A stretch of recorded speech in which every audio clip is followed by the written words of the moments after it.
and welcome to the Vantage Point's review of Generations Warpath.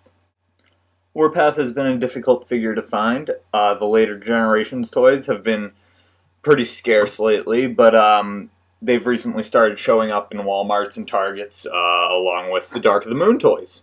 So my local Walmart had Warpath in stock, and I decided to pick it up and see how good he was. Tank mode is pretty awesome.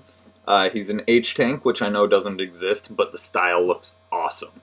Don't let anybody tell you otherwise. He's got awesome turret, full 360, and does angle up and down. Warpath has got some pretty sweet sculpted treads all the way under. Nice rolling wheels. Though I guess they don't work too well. Still, it's nice to have them. C-clips on top, 4 of them, so you can deck him out in all sorts of insanity.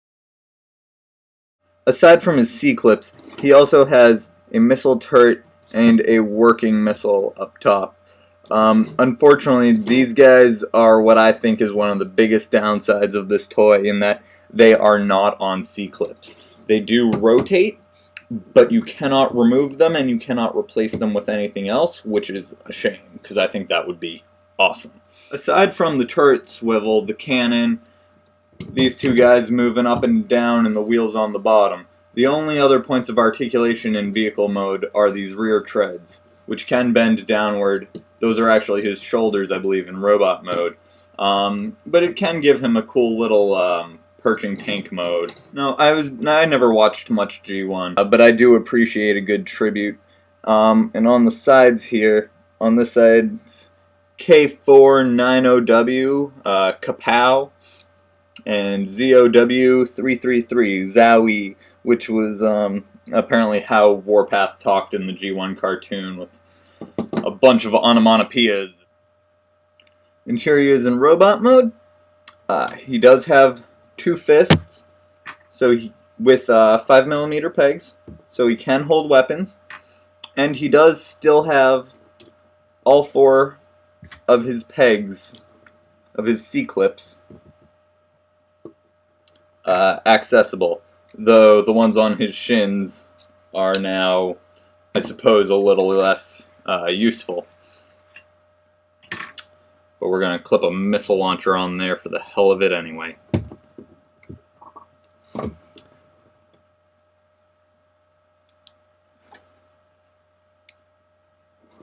He also retains his missile launcher in this mode.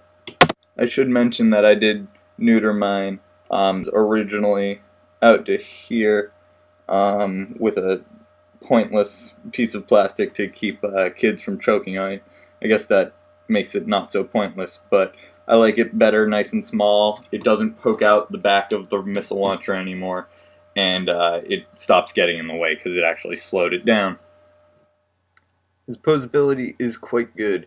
He's got elbows, shoulders, swivels, neck joint, ball jointed hips, a little bit of ankle articulation, just a tiny bit, knees, swivels, more swivels, and more swivels, and more swivels, and more swivels.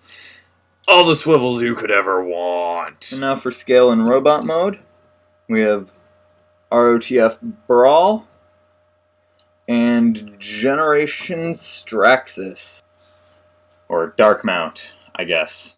He is a little smaller than both of them, but not by too much, and he does make up for it with some really good mobility and some really good posability to him.